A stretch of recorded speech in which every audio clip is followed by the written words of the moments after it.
The invitation arrived on cream-colored paper, gold-embossed lettering announcing the Morrison family's annual reunion at the sprawling estate in Napa Valley. Janice Patterson stared at it through her small apartment window, watching the California sun filter through the glass. 25 years since she'd walked away from everything. 25 years since she'd chosen love over luxury, simplicity over status. And now they expected her to return. I'd love to know which corner of the globe you're watching from. And if this story speaks to you, make sure to subscribe. Tomorrow's video is one you absolutely can't miss. Her phone buzzed with messages from cousins she hadn't spoken to in years, each one dripping with barely concealed pity. "Can't wait to catch up, Janice. Heard you're still in that tiny place in Sacramento? Hope the drive isn't too hard on your old car. Don't worry about bringing anything fancy. We know you're on a budget." Janice set the invitation down and smiled. If only they knew. The Morrison family had built their fortune in California real estate during the post-war boom. Great-grandfather Theodore Morrison had started with a single apartment building in San Francisco and turned it into an empire spanning 3 states. By the time Janice was born, the family name carried weight in boardrooms from Los Angeles to Seattle. Janice grew up in the shadow of marble columns and crystal chandeliers in the family's Pacific Heights mansion. Her childhood was measured in private school report cards, debutante balls, and charity golems, where she learned to smile on command and speak in carefully modulated tones.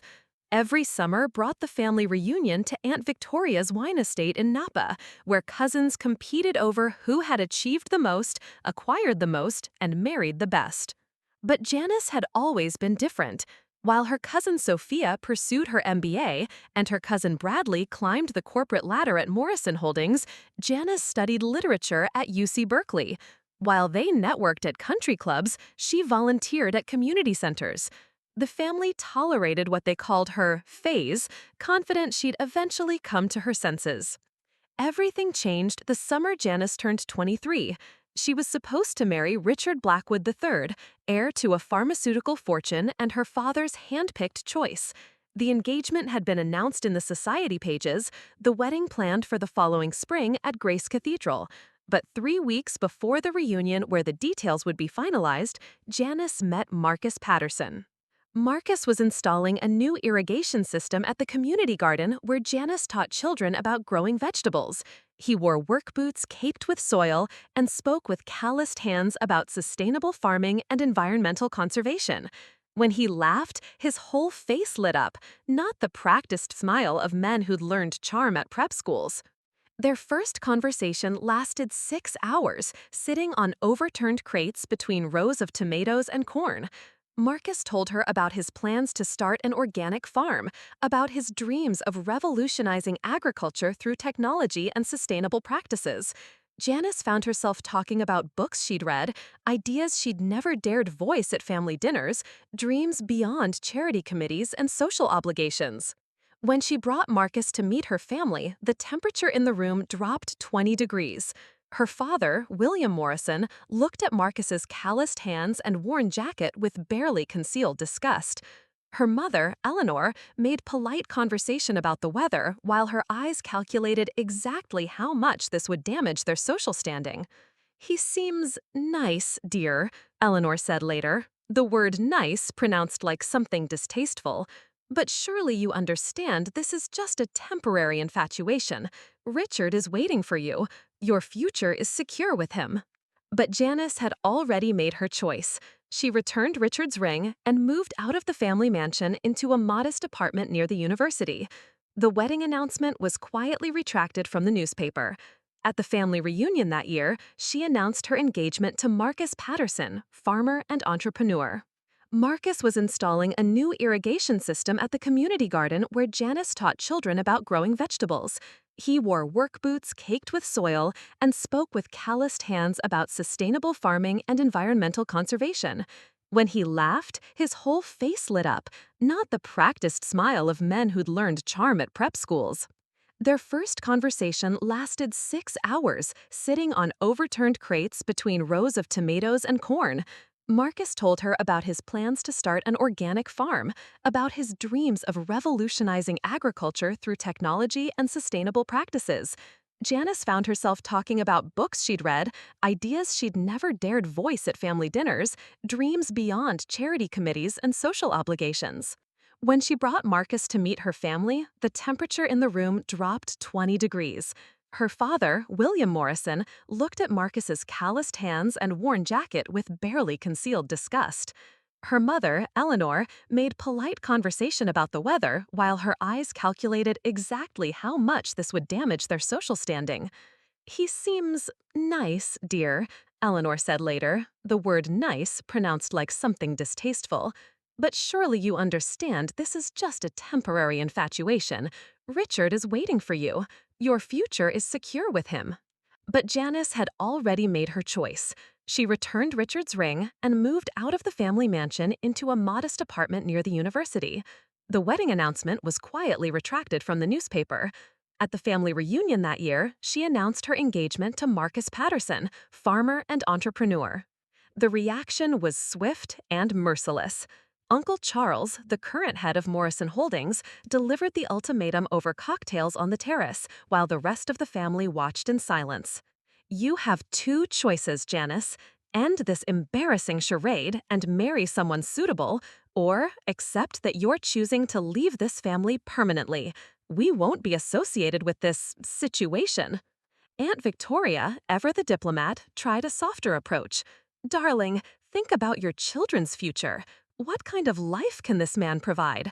You're throwing away everything your great-grandfather built." Even her own siblings turned against her.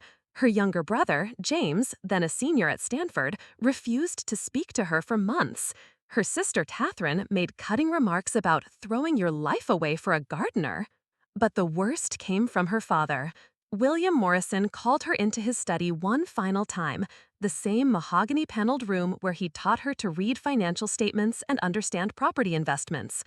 "I'm removing you from the will, Janice, from all family trusts, all business interests. If you marry this man, you're on your own. No safety net, no family connections, no inheritance. Think very carefully about whether you're prepared for that reality."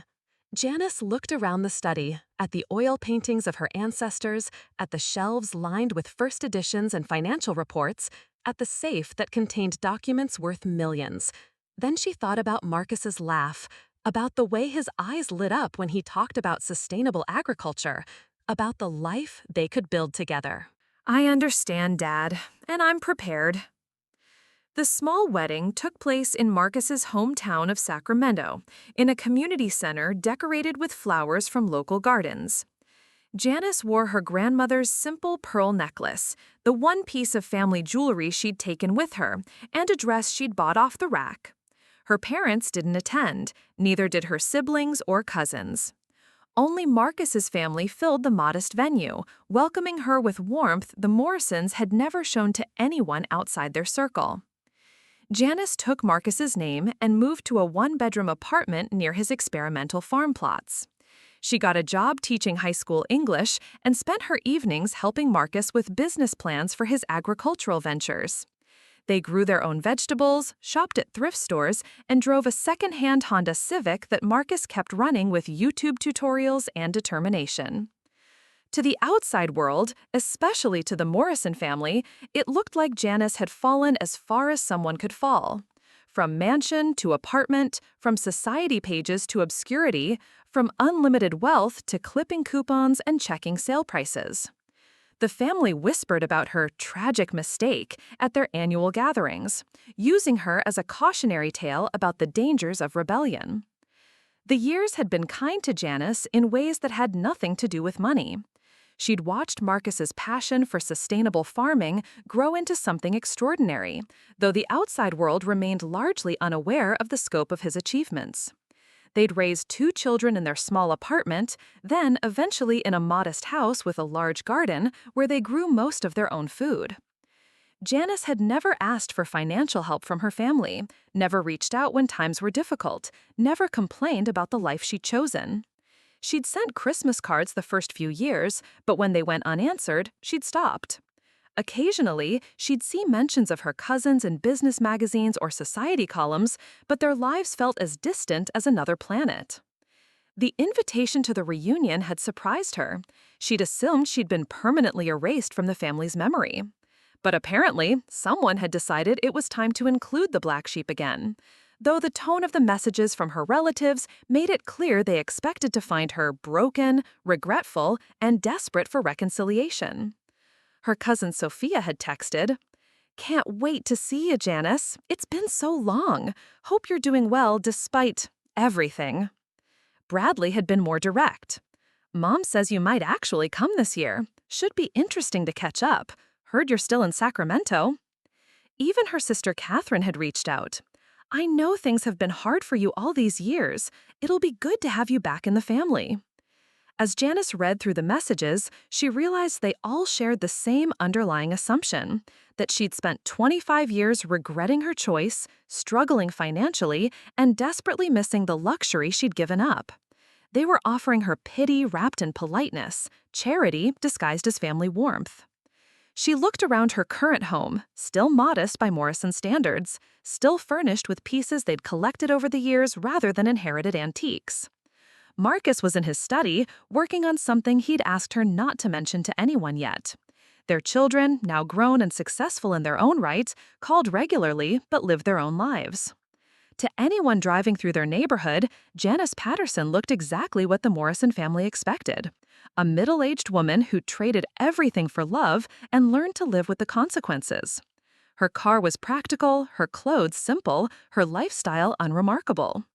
But as she held the reunion invitation, Janice smiled with a secret that would soon change everything the Morrison family thought they knew about success, sacrifice, and the choices that truly mattered.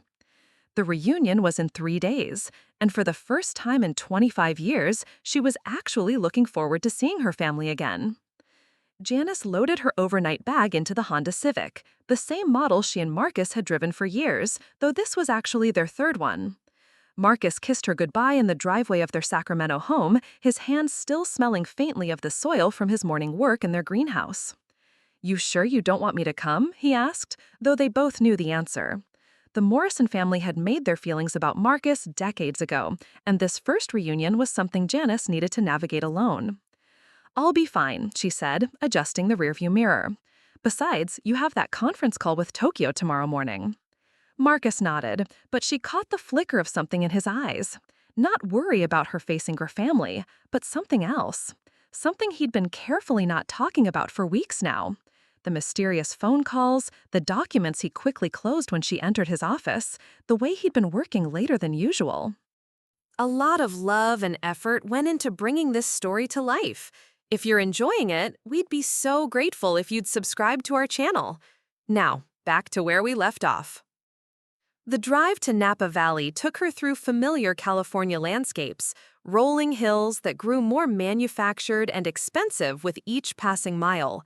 She passed the exit for the private airfield where her father used to keep his Cessna, the country club where she'd learned to play tennis, the boutique shopping district where her mother had once spent entire afternoons.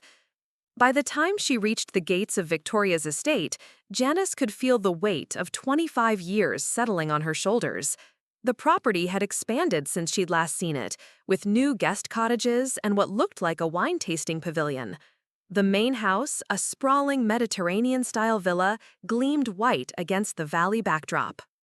Cars lined the circular driveway: BMWs, Mercedes, a Tesla, and Uncle Charles's vintage Bentley. Janice parked her Honda between a Porsche and an Audi, the contrast almost comical. She grabbed her modest overnight bag and walked toward the familiar front entrance, her simple summer dress and comfortable flats suddenly feeling inadequate.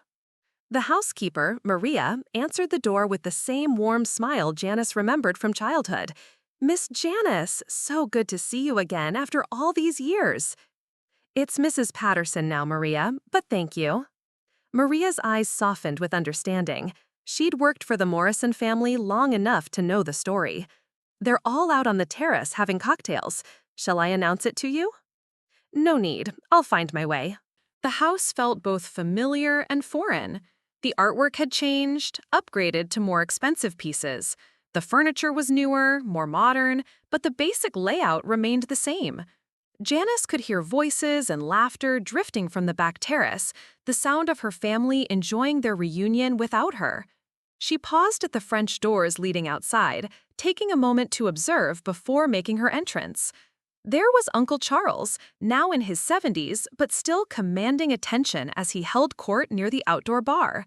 Aunt Victoria flitted between guests, the perfect hostess in her silk caftan and statement jewelry. Cousins she recognized despite the decades: Sophia with her perfectly styled blonde hair and designer sundress, Bradley looking successful in his polo shirt and expensive watch. And there, near the infinity pool, were her siblings.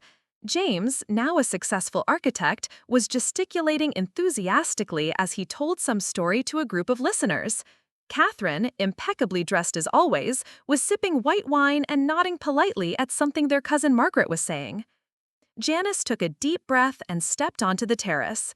Conversations didn't stop immediately, but she watched as awareness of her presence rippled through the gathering like a stone thrown into still water.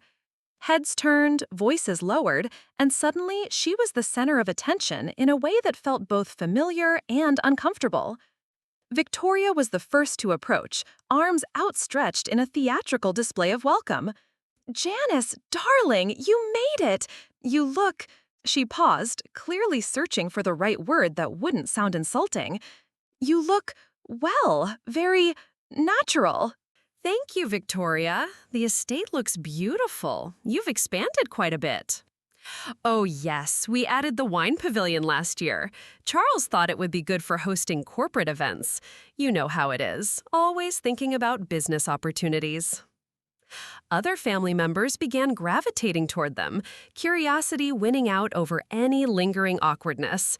Janice found herself surrounded by relatives offering cheek kisses and carefully worded greetings. "Janice, my goodness, it's been forever," Sophia said, her smile bright but her eyes calculating. "I was just telling everyone how brave you've been all these years, making it work on your own." "We've managed just fine, thank you." Of course, of course. I mean, after Dad told us about your situation, we all worried, but it's wonderful that you found happiness in simplicity." Janice raised an eyebrow. "What situation?" An uncomfortable silence fell over the group. Sophia's cheeks flushed slightly. "Oh, well, you know, the financial difficulties. Dad mentioned that you'd had to ask for help with medical bills a few years ago, and then there was that thing about the mortgage."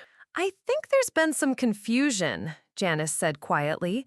"I've never asked anyone in this family for financial help, not once." The silence deepened. James cleared his throat.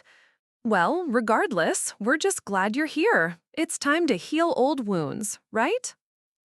As the evening progressed, Janice found herself on the receiving end of an endless stream of well-meaning but patronizing comments.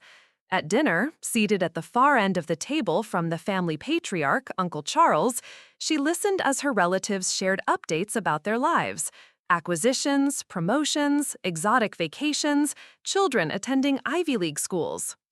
When the conversation turned to her, the tone shifted noticeably. "So, Janice," said Cousin Margaret, "are you still teaching? That must be so fulfilling." "I am. High school English literature."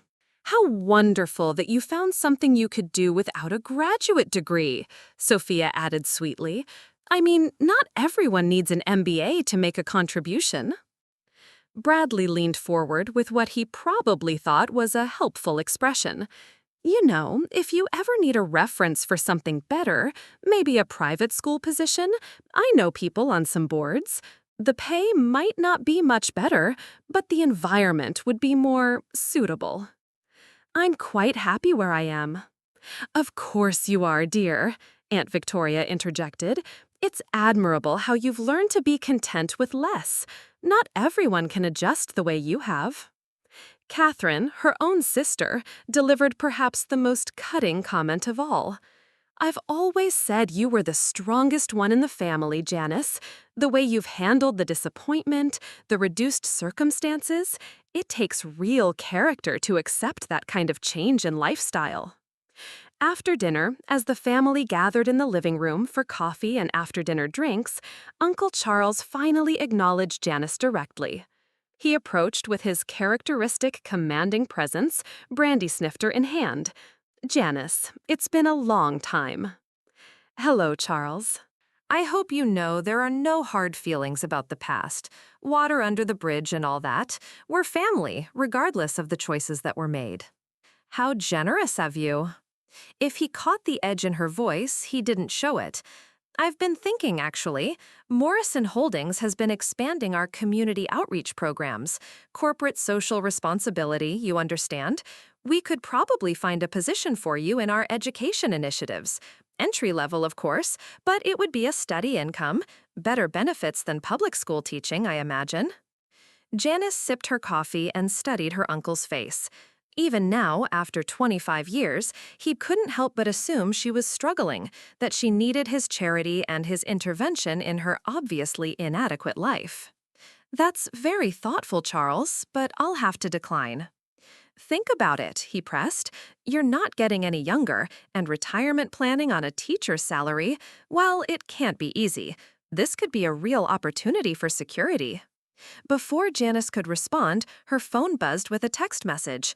She glanced at it and felt a small smile tug at her lips. The message was from Marcus. The meeting went well. Can't wait to tell you everything tomorrow. Love you. Good news, Charles asked, noticing her expression. Just my husband checking in. Ah, yes, Marcus. Still farming, I assume? Among other things. It must be difficult, especially with climate change affecting agriculture. I hope he's been able to keep things afloat. Janice looked up at her uncle, this man who had built an empire on California real estate, who commanded respect in boardrooms across the country, who had cut her out of the family without a second thought 25 years ago. He stood there in his perfectly tailored suit, in his sister's magnificent home, surrounded by the wealth and success he'd always equated with worth, and he genuinely believed he was offering charity to his impoverished niece. He's doing just fine, she said quietly. We both are. As the family began retiring for the night, Janice found herself standing alone on the terrace, looking out over the valley. The lights of distant wineries twinkled like stars, and she could hear the faint sound of music from one of the neighboring estates hosting their own private party. Her sister Catherine approached, wine glass still in hand, her expression softer than it had been all evening. I'm glad you came, Catherine said. I know it must be difficult, being here after everything. It's interesting, Janice replied honestly. Eye-opening. I hope you don't think we've been too... we genuinely worry about you, you know. All these years, no contact, no idea how you were managing. When Dad said you'd asked for help. I never asked Dad for help, Catherine, not once. Catherine frowned. But he said, there were medical bills, problems with your house? There were no medical bills. There are no problems with our house. I don't know why he would tell you that, but it's not true. Then why haven't you stayed in touch? Why did you disappear completely? Janice turned to look at her sister, this woman who had shared her childhood but had chosen the safety of family approval over loyalty to her sister when it mattered most. I didn't disappear, Catherine. I was cut off. There's a difference. But surely you could have reached out, could have let us know you were okay. Could I? Would any of you have welcomed that contact? Would you have been interested in hearing that I was happy, that my marriage was successful, that I didn't regret my choice? Catherine was quiet for a long moment. I suppose we all assumed. You assumed I was miserable. You needed me to be miserable, because otherwise you'd have to question whether the choices you made were worth it. As her sister absorbed this, Janice stood and gathered her things. Tomorrow would bring new challenges, new opportunities for her family to demonstrate just how little they understood about the life she'd built. But tonight had already revealed something important. They had no idea who she really was anymore. And that was going to make tomorrow's revelations all the more satisfying. Janice woke to the sound of gardeners working on the estate grounds, their leaf blowers and lawnmowers creating a symphony of maintenance that she remembered from childhood mornings. The guest room Victoria had assigned her was comfortable, but clearly one of the smaller accommodations, a not-so-subtle reminder of her reduced status in the family hierarchy. She dressed in her second simple outfit, a navy blue sundress she'd bought at Target, and made her way to the breakfast terrace where the family was already gathering. The spread was impressive. Fresh pastries from a local bakery, organic fruit from the estate's own orchards, imported coffee, and mimosas served in crystal glasses. "Good morning, Sleeping Beauty," called out Cousin Bradley, already dressed for golf in expensive athletic wear. "Hope the accommodations were adequate. We weren't sure what you were used to these days." "They were perfect, thank you." Sophia looked up from her phone, where she'd been scrolling through what appeared to be real estate listings. "Bradley, show Janice that adorable cottage you found in Auburn. It's only 40 minutes from Sacramento, and the price is so reasonable. Perfect for someone looking to downsize even further." "I'm not looking to move," Janice said, pouring herself coffee from the silver service. "Oh, but you should at least look," Sophia insisted, angling her phone toward Janice. "It's only $180,000. I know that might still be a stretch, but if you needed help with a down payment." The conversation was interrupted by the arrival of Uncle Charles, who appeared to have been on an early morning phone call. His expression was serious as he pocketed his cell phone and surveyed the family gathered around the breakfast table. "Everything all right, Charles?" Just business. The Hartwell acquisition is moving faster than expected. He glanced around the table, his eyes lingering on Janice. Speaking of business, I've been thinking more about our conversation last night. Morrison Holdings could really use someone with your perspective in our community relations department. What kind of perspective would that be? Janice asked quietly. Well, someone who understands what it's like to struggle, to live paycheck to paycheck. It would bring authenticity to our outreach programs. The casual cruelty of the comment hung in the air like morning fog. Her own uncle was essentially offering to hire her as the company's token poor person, someone who could provide credibility to their charitable efforts by virtue of her presumed poverty. After breakfast, Catherine approached Janice with an expression of determined concern. "Could we talk privately? I have something important to discuss with you." They walked to Victoria's rose garden, where the morning sun cast long shadows between carefully manicured beds of heirloom varieties. Catherine carried a manila holder, which she clutched like a lifeline. "I've been doing some research," Catherine began, settling onto a marble bench, "about your situation, and I think we can help." "What kind of research?" Catherine opened the folder, revealing printed pages of what appeared to be financial worksheets and benefit program applications. "I know you're too proud to ask for help, but there are programs available. Government assistance for low-income families, teacher loan forgiveness programs, even housing assistance." Janice stared at the papers in disbelief. "You think I need government assistance?" "There's no shame in it, Janice. You've been struggling alone for 25 years. It's time to let your family help you." Catherine pulled out another set of documents. "I've also been looking into Marcus's farming operation, agricultural subsidies, crop insurance programs, small business loans with favorable terms for family farms." "Catherine, stop." But her sister continued, her voice gaining momentum as if she'd rehearsed this speech. "I know it must be humiliating to admit you need help, especially after all these years of pretending everything was fine. But we can see through it now. The way you dress, that old car, the fact that you've never taken a real vacation or sent your children to private school."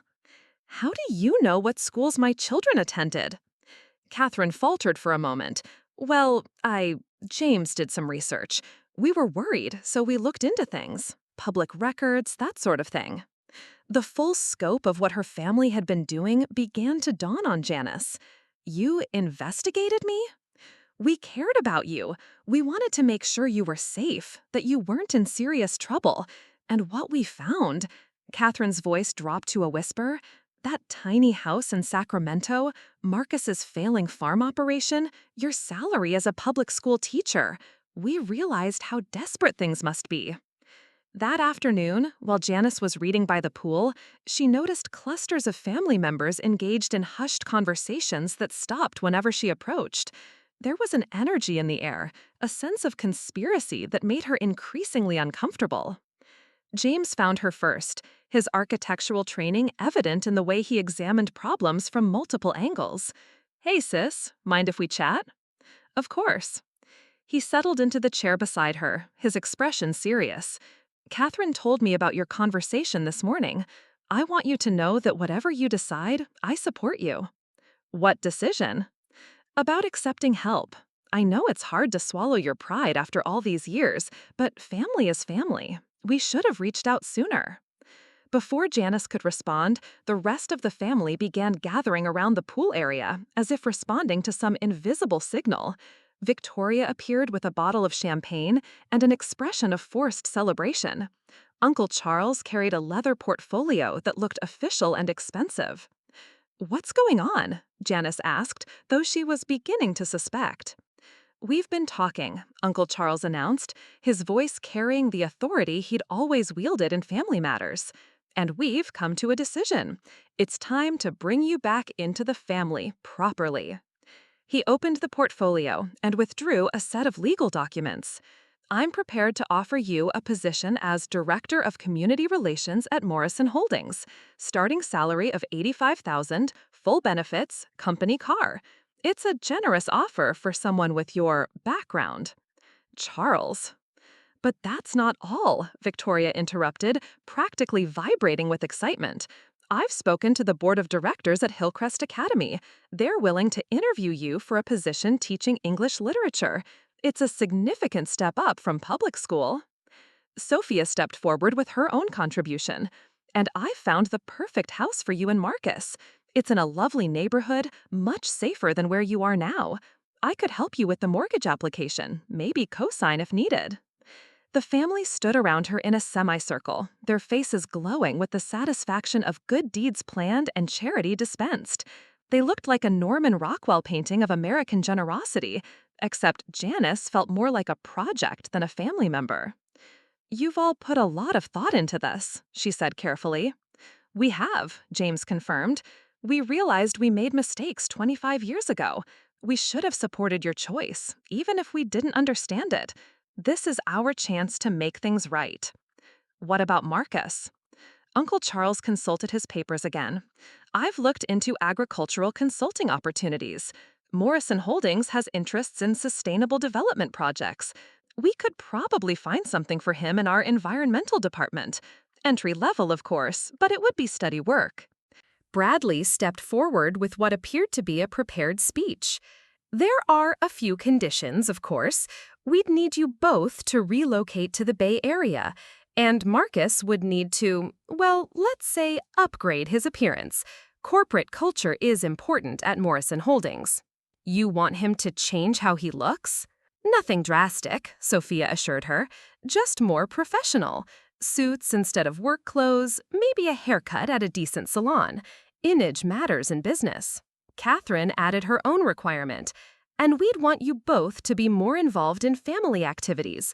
Regular attendance at reunions, holiday gatherings, maybe join the country club. It's important for children to see their parents in the right social circles." Janice felt something cold settle in her stomach. "What children?" "Your children, of course," Victoria said brightly. "Emma and David, isn't it?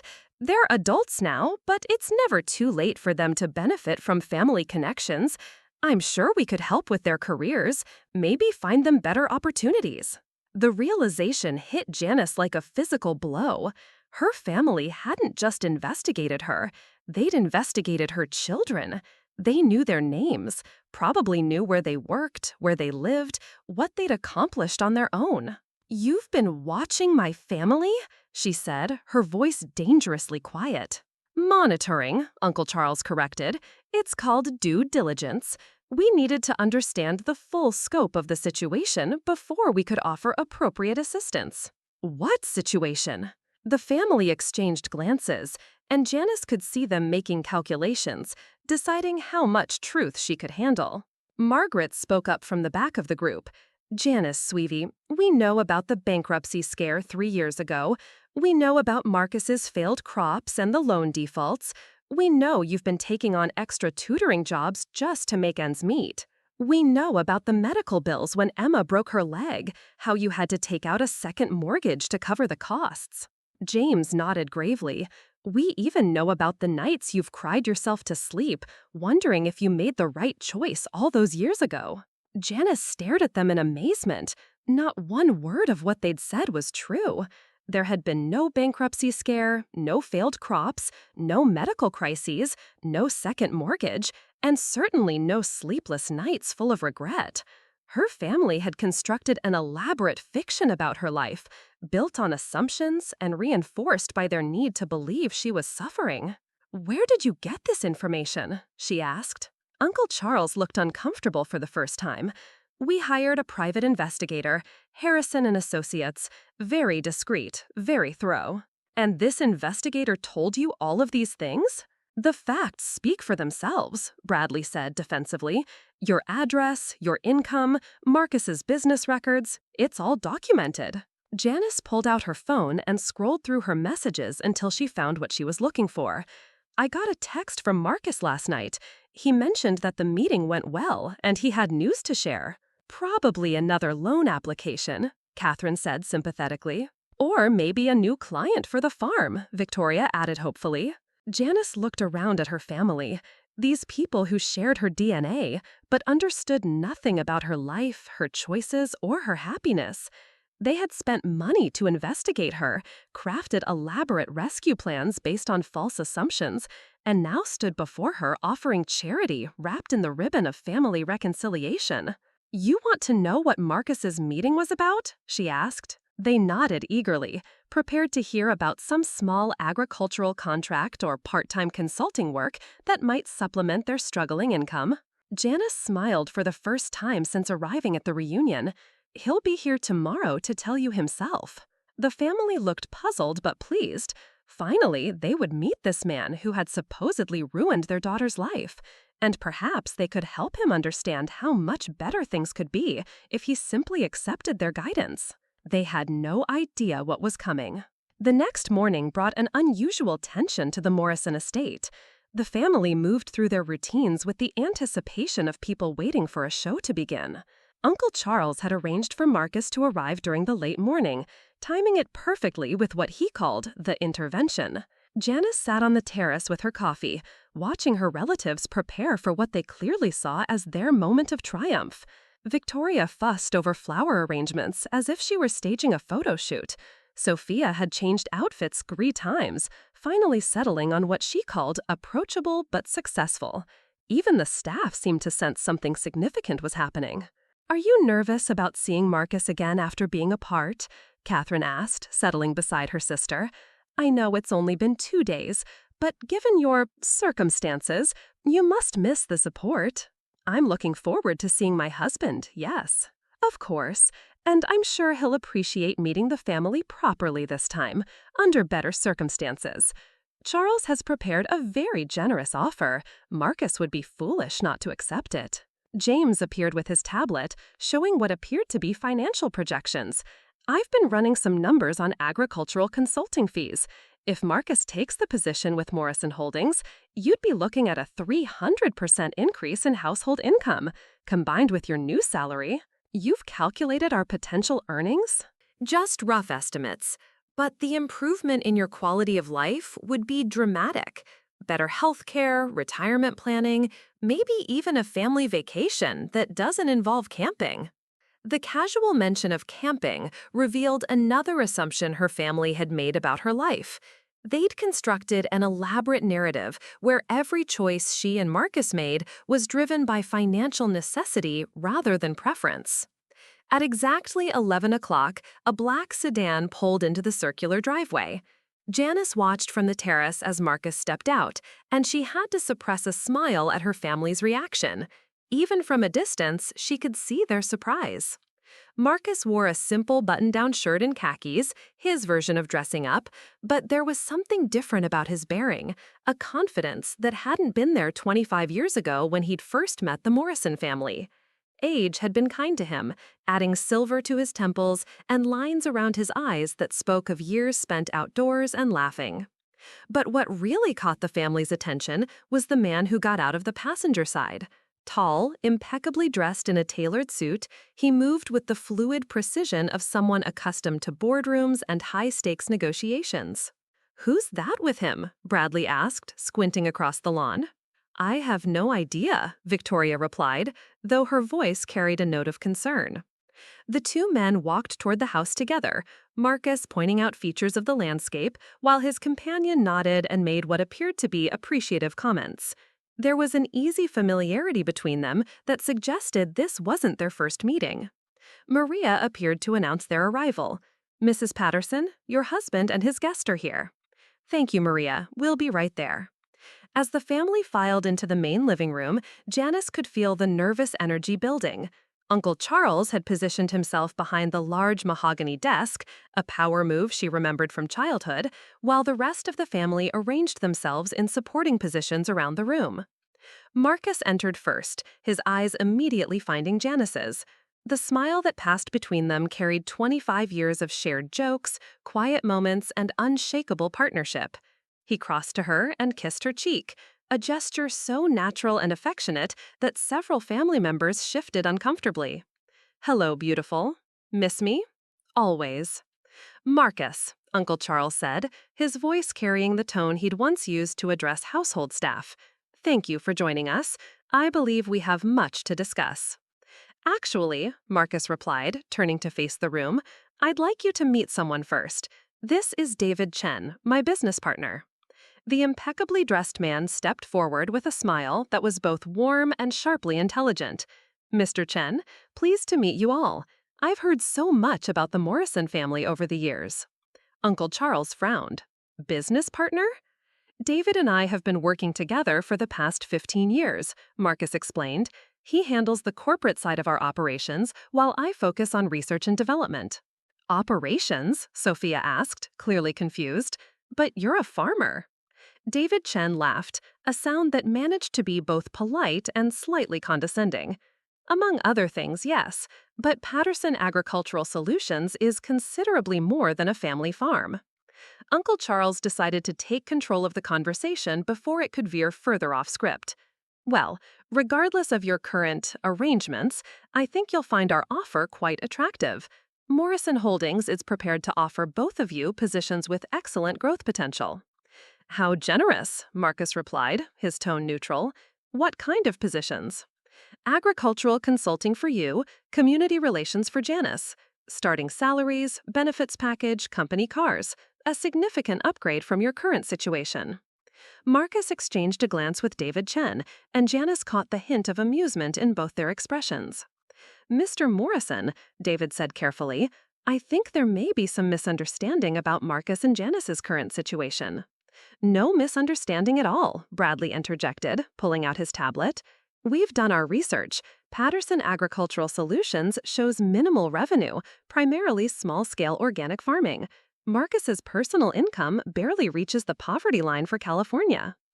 David Chen's eyebrows rose. "I'm sorry, where did you get that information?" "Harrison and Associates," Uncle Charles said proudly. "Very thorough investigators." "Ah." David nodded as if something had just clicked into place. "That explains quite a bit. Mr. Morrison, I think your investigators may have been looking at the wrong entity." He reached into his briefcase and withdrew a leather portfolio. "Patterson Agricultural Solutions is indeed a small organic farm operation. It's also Marcus's hobby project, where he tests new sustainable farming techniques. His actual business interests are somewhat more extensive." Uncle Charles accepted the portfolio with the confidence of a man accustomed to being the most successful person in any room. As he opened it and began reading, Janice watched his expression change from condescension to confusion to something approaching shock. "This can't be right," he muttered. "What is it, Charles?" Victoria asked. "These financial statements, they show—" He looked up at Marcus with newfound wariness. "Your company reported revenue of $847 million last year?" $847.3 million, David corrected gently. "It was a good year for agricultural technology." The room fell silent as the implications began to sink in. Marcus moved to stand beside Janice, his hand resting naturally on her shoulder. You see, he said conversationally, while I've always loved farming, I've spent the last 25 years developing precision agricultural technology. Automated irrigation systems, soil monitoring sensors, crop yield optimization algorithms. David here runs the business side of things. David picked up the explanation seamlessly. Patterson Agricultural Technologies holds patents on 17 different farming automation systems currently used in 43 countries. We've got development contracts with the Department of Agriculture, the UN Food Program, and most major agricultural corporations worldwide. Sophia's mouth had fallen open. But you live in Sacramento, in a small house. We like Sacramento, Janice said simply, and we like our house. We grew our own food there, raised our children in a real neighborhood where they could ride their bikes to friends' houses. Your children, Catherine said weakly. Emma and David? Emma is a pediatric surgeon at Johns Hopkins, Marcus said with obvious pride. David is a software engineer at Google. They both turned down trust fund offers when they turned 18 because they wanted to make their own way in the world. Uncle Charles was still staring at the financial documents. This shows assets of over $2.3 billion. Closer to $2.7 billion now, David confirmed. The African expansion has been particularly successful. Margaret found her voice first. But the private investigator said you were struggling. Failed crops? Loan defaults? The investigator you hired was looking at public records for a small organic farm in Sacramento, David explained patiently. Patterson Agricultural Solutions, the farm, not Patterson Agricultural Technologies, the corporation. It's an understandable mistake if you're not familiar with corporate structure. Bradley was frantically scrolling through his tablet. Patterson Agricultural Technologies. Here it is. Founded 1999. CEO Marcus Patterson. Headquarters in Singapore with satellite offices in... He looked up in amazement. 12 countries? 14 now, Marcus corrected. We just opened facilities in Kenya and Bangladesh. Victoria was the first to recover her composure, though her voice carried a tremor it hadn't had before. Why didn't you tell us? All these years, we thought... You thought I was poor, Janice finished. You thought I'd made a terrible mistake and was too proud to admit it. You never asked how we were doing, you just assumed. But the house, the car, the way you dress...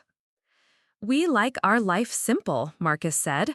I spend most of my time traveling to research facilities and farm installations around the world. When I'm home, I want to work in my garden and have dinner with my wife. I don't need a mansion to do that. Uncle Charles had regained some of his composure, his business instincts kicking in despite his shock. If this is true, then you're one of the most successful agricultural technology entrepreneurs in the world. Top 5 globally, David confirmed. Marcus revolutionized precision farming. His irrigation systems alone have increased crop yields by an average of 34% while reducing water usage by 28%. And you never told us, James said, his voice carrying a note of accusation. Janice looked at her brother with something approaching pity. When would I have told you, James? When you stopped speaking to me for 6 months after my wedding? When Dad cut me out of the will and told me I was no longer welcome at family gatherings? When exactly should I have shared this information?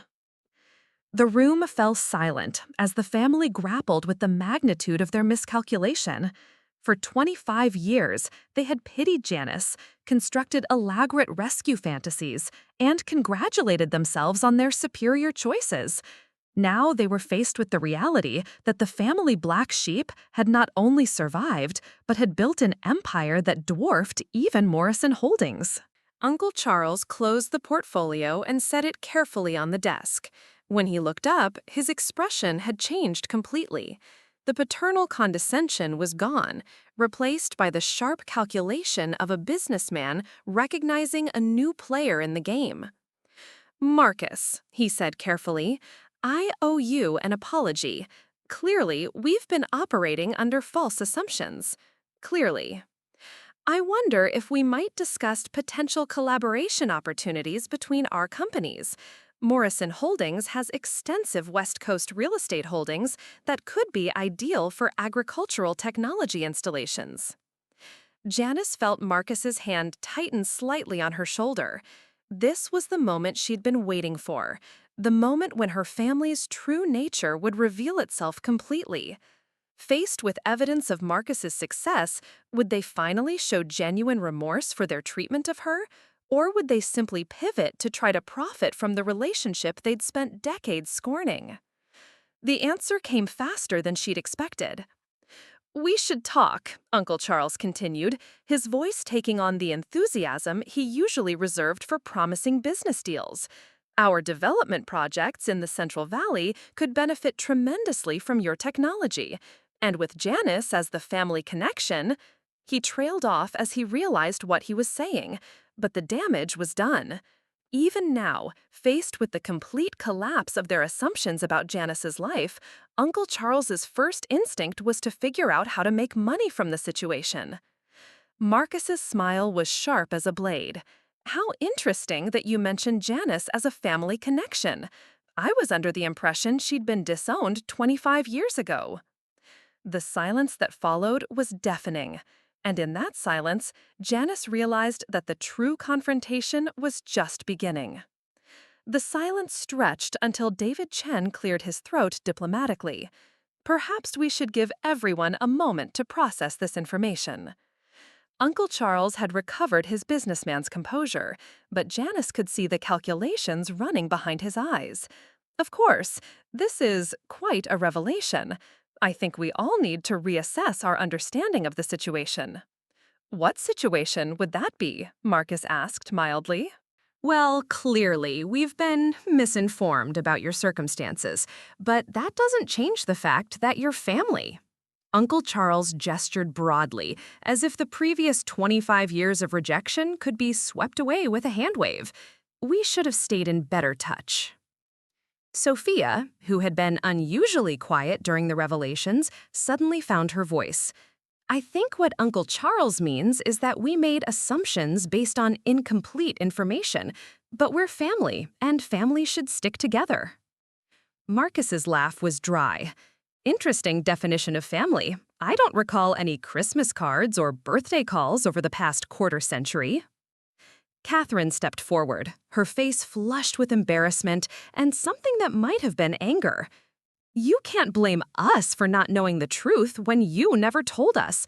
How are we supposed to know you were successful if you kept it secret?" "We didn't keep it secret," Janice replied calmly. "We simply lived our lives without feeling the need to justify them to people who had made it clear we weren't welcome." "But surely you could have reached out," Victoria protested. "Could have let us know things were going well." David Chen had been observing the exchange with the keen interest of someone watching a fascinating social experiment. "If I may," he interjected, "I've been Marcus's business partner for 15 years, and I've heard quite a bit about this family during that time. My understanding is that Janice was explicitly told she would be cut off completely if she married Marcus. Is that not accurate?" The family exchanged uncomfortable glances. Uncle Charles cleared his throat. "That was different circumstances, different times." "Different how?" Marcus asked. "Are you saying you've changed your opinion about me personally, or just about my bank balance?" Over the next hour, Janice watched her family perform a masterclass in social repositioning. Each member found their own way to rationalize the complete reversal of their attitudes and, more importantly, to position themselves for maximum advantage in this new reality. Bradley was the most transparent in his approach. He cornered Marcus near the bar, his earlier condescension replaced by eager networking energy. "I have to say, your agricultural technology sounds fascinating. I've been looking for investment opportunities in sustainable development.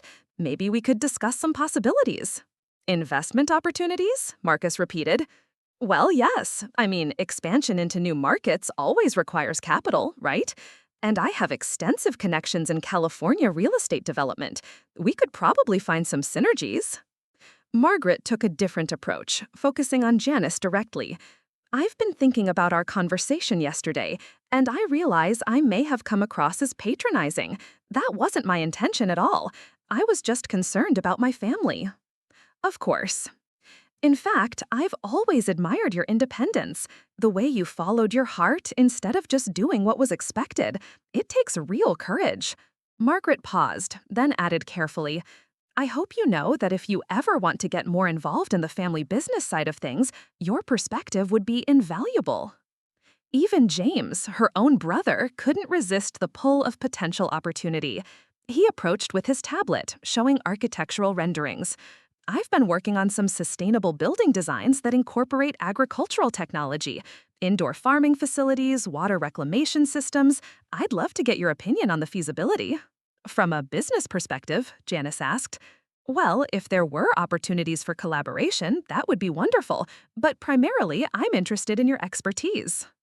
Janice noted how quickly your expertise had replaced yesterday's your situation. Sophia brought up what everyone was thinking but hadn't yet dared to address directly. I have to ask about Emma and David, your children. We'd love to meet them, get to know them better. They're both quite busy with their careers, Janice replied. Of course, but maybe during the holidays, it would be wonderful to have them at family gatherings. I'm sure they'd benefit from knowing their extended family. Marcus raised an eyebrow. Benefit how? Well, connections are always valuable. My husband works in medical device sales. He might have contacts that could help Emma in her surgical career. And David is working at Google. There are always opportunities for bright young people in the tech industry. Their last names are Patterson, Janice said quietly, not Morrison. They've never been part of this family, and they've done quite well without the benefit of these connections. But they could be part of the family, Victoria insisted. It's never too late to build relationships. David Chen had been making notes on his phone throughout these conversations. Now he looked up with an expression of professional interest. Are you suggesting that Emma and David might benefit from association with the Morrison family name? Well, certainly. The Morrison name carries weight in California business circles. David nodded thoughtfully. That's interesting. Marcus, didn't you mention that Emma was offered a position as head of pediatric surgery at Stanford Medical Center last month? She was. She turned it down. She prefers working at Johns Hopkins. And David just declined a senior executive position at Meta, didn't he? Something about preferring the technical challenges at Google. That's right. The implications hung in the air. Emma and David Patterson had reached the pinnacle of their respective fields not despite being cut off from the Morrison family, but perhaps because of it.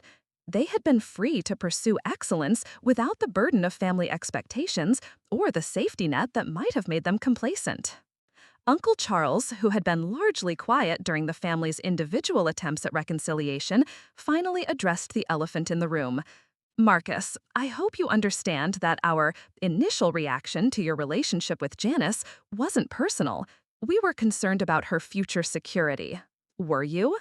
Of course. A young woman from our background giving up everything for someone whose prospects were uncertain.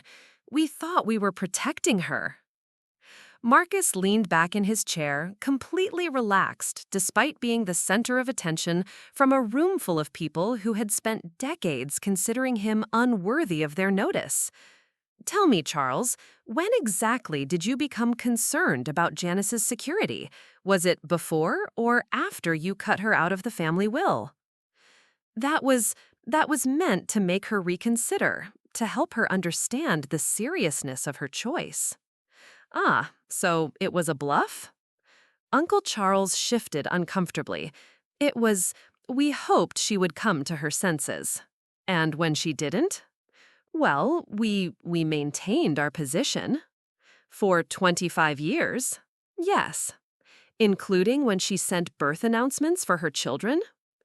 The room went very quiet. Uncle Charles looked genuinely confused. We never received birth announcements. Janice reached into her purse and withdrew a small address book, worn from years of use.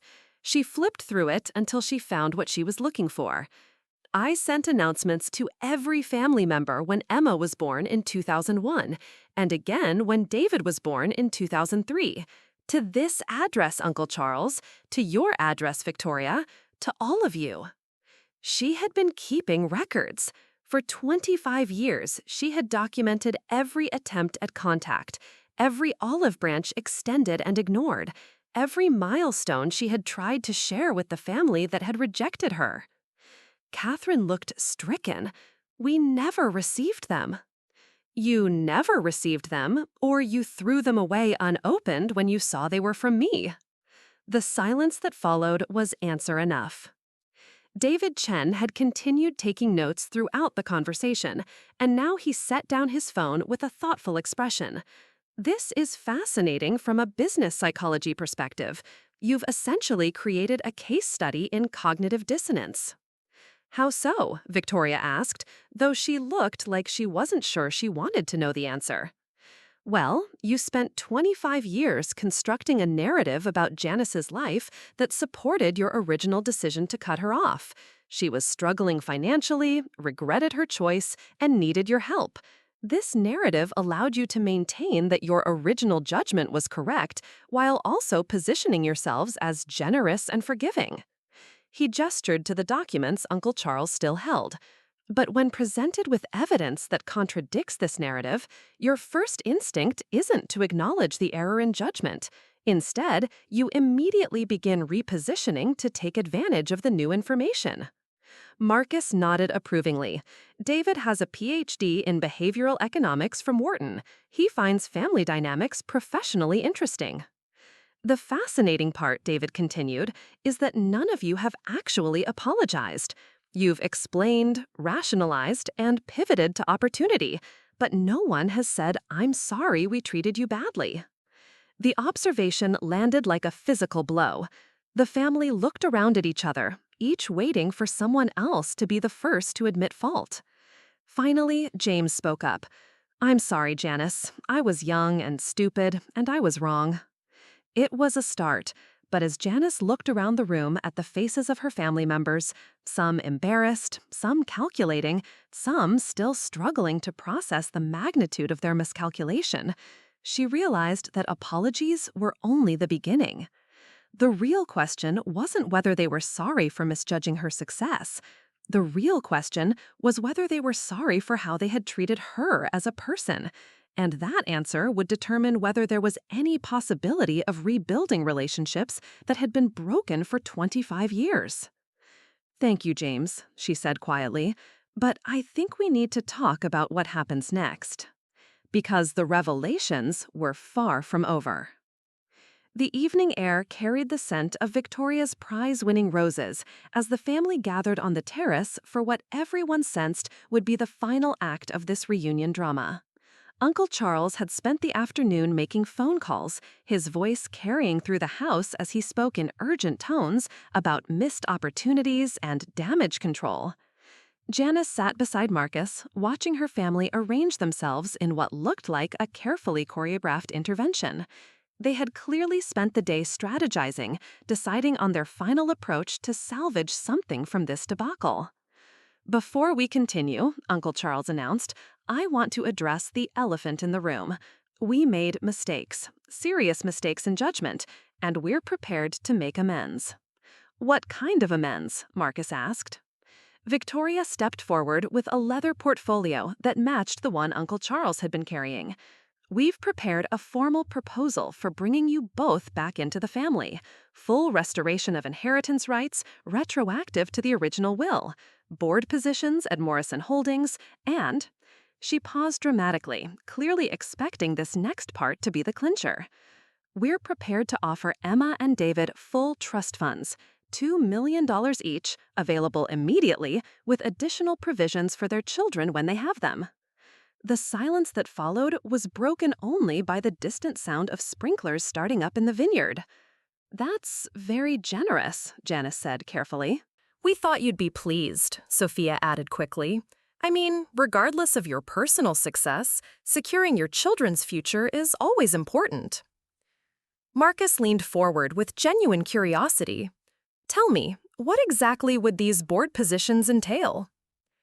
Uncle Charles consulted his notes. Advisory roles, primarily. Your expertise in agricultural technology could guide our expansion into sustainable development. Janice's understanding of various perspectives would be valuable for our community outreach initiatives. Various perspectives? Well, working with different economic demographics. Your experience with simpler living arrangements could inform our affordable housing projects. Even now, even after learning about Patterson Agricultural Technology's global success, Uncle Charles couldn't help but position Janice as the token representative of simpler living. The condescension was so deeply ingrained that he couldn't recognize it even when it was completely inappropriate. David Chen had been quietly observing from the edge of the terrace, and now he approached with his own portfolio. Since we're making formal proposals, I have something that might interest you. He opened his folder to reveal detailed financial projections and market analyses. Patterson Agricultural Technologies is planning a major expansion of our North American operations. We're looking for partners with extensive land holdings and development experience. Uncle Charles's eyes lit up with unmistakable greed. That sounds like exactly the kind of synergy we've been hoping for. The initial investment requirement would be $500 million, David continued casually. But the projected returns over 5 years are quite substantial. 340% ROI based on our African and Asian market performance. The family exchanged excited glances.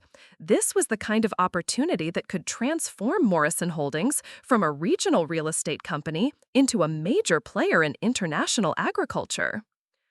Of course, David added with a slight smile, we'd need to be confident in our partner's commitment to our values. Patterson Agricultural Technologies has very strict ethical standards for business relationships. What kind of ethical standards? Bradley asked. Marcus stood up, his relaxed demeanor shifting to something more businesslike. We don't work with companies that have histories of discriminatory practices, environmental violations, family businesses with records of cutting off members for personal choices.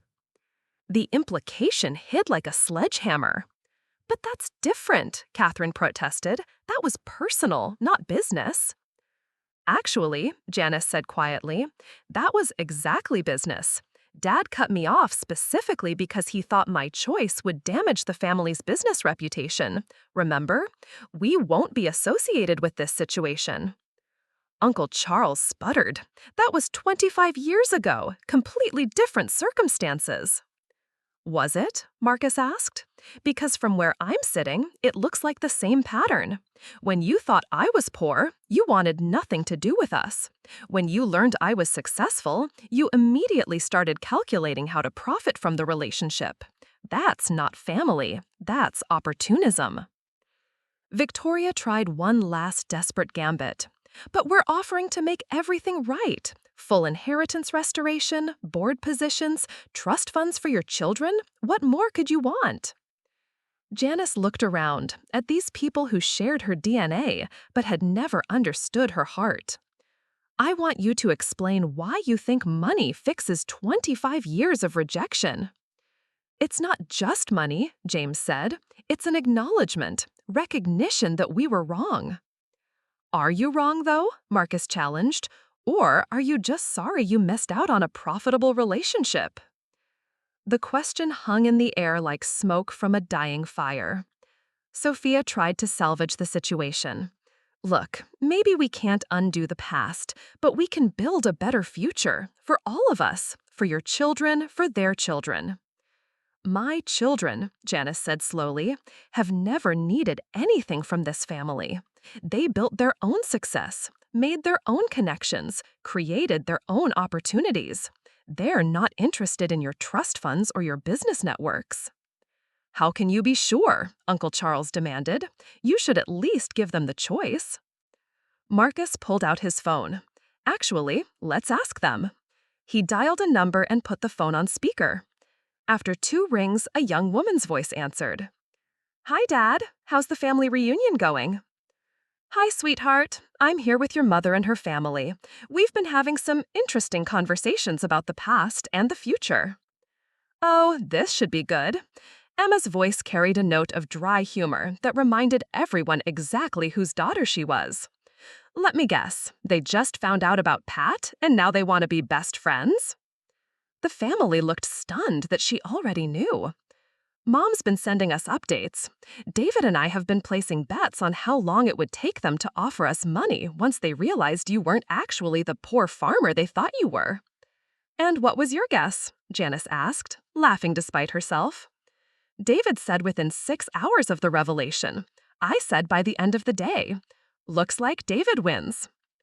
Uncle Charles found his voice. Emma, this is your great Uncle Charles. We'd very much like to meet you and your brother to welcome you properly into the family. The family that disowned my mother for marrying my father? The family that never sent birthday cards or Christmas presents or graduation congratulations? That family? We made mistakes. You made choices, Emma corrected firmly, and now you're dealing with the consequences. Mom, Dad, I love you both. Have fun at your reunion. David and I are perfectly happy with our lives exactly as they are. The line went dead. The next morning brought a sound that cut through the Napa Valley quiet like a knife, the distinctive whop whop whop of helicopter rotors. Janice stood on the guest room balcony, watching a sleek black aircraft circle the estate before settling onto the large lawn near the tennis courts. The Morrison family rushed outside in various states of dress and undress, their faces reflecting confusion and growing alarm. This wasn't a scheduled arrival, and unauthorized aircraft weren't supposed to land on private property. Marcus appeared beside Janice, fully dressed and carrying their overnight bags. Ready to go home? That's our ride? David thought we should leave in style. Also, he wanted to make a point. Two figures emerged from the helicopter, a pilot and a young man in casual clothes who looked remarkably like Marcus, but with Janice's eyes and smile. David Patterson jogged across the lawn toward the house, his grin visible even from the balcony. "Surprise!" he called out as he approached the family gathered on the terrace.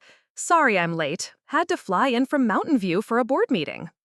Uncle Charles stared at the helicopter, then at David, then back at the helicopter. You flew here?" "Company helicopter," David explained cheerfully. "Google has a few of them for executive transport. I borrowed one for the weekend." He looked around at the assembled Morrison family. "So you're the famous relatives I've heard so much about." His tone was pleasant, but there was steel underneath it that made several family members step back unconsciously. Victoria, ever the hostess, tried to regain control of the situation. "David, how wonderful to finally meet you. We've been hoping to get to know our grandnephew better." "Grandnephew?" David's eyebrows rose. "I wasn't aware we were related. My understanding is that you cut my mother out of the family before I was born." "That's all in the past now," Uncle Charles said quickly. "We're family, regardless of previous misunderstandings." Misunderstandings. David repeated the word as if tasting something unpleasant. Is that what we're calling 25 years of complete rejection? Sophia stepped forward with her brightest smile. "We know there were mistakes made on all sides, but we're hoping to build new relationships going forward." "What mistakes did my parents make?" David asked with genuine curiosity. "Well, they could have reached out more, could have made more effort to maintain family connections." David pulled out his phone and scrolled through something.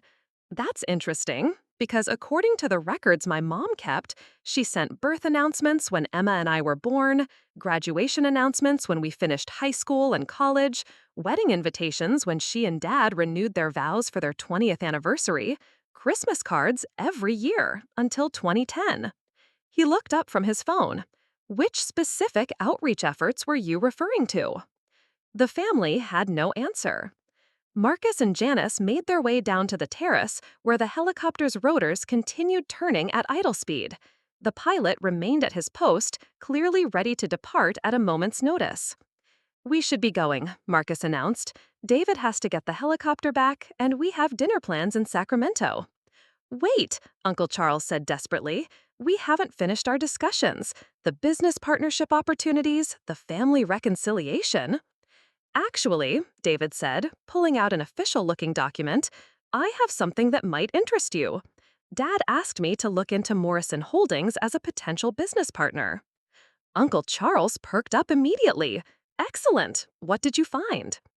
Well, your company has solid regional performance, but there are some concerning patterns in your business practices. Several discrimination lawsuits settled out of court, environmental violations on 3 development projects, and most recently, you hired a private investigation firm to conduct unauthorized surveillance on family members. David handed the document to Uncle Charles. This is a formal business assessment. Patterson Agricultural Technologies has decided that Morrison Holdings doesn't meet our ethical standards for partnership. Uncle Charles's face went white as he read. This will destroy our reputation in the industry. No, David corrected gently. Your actions destroyed your reputation. This just documents them. Victoria made one last desperate attempt. Surely we can work something out.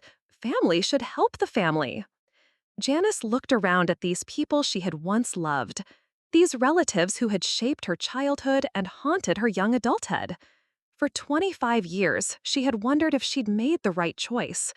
For 25 years, she had occasionally questioned whether love was really worth giving up everything.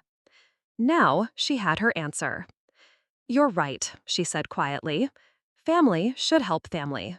Families should support each other through difficult choices.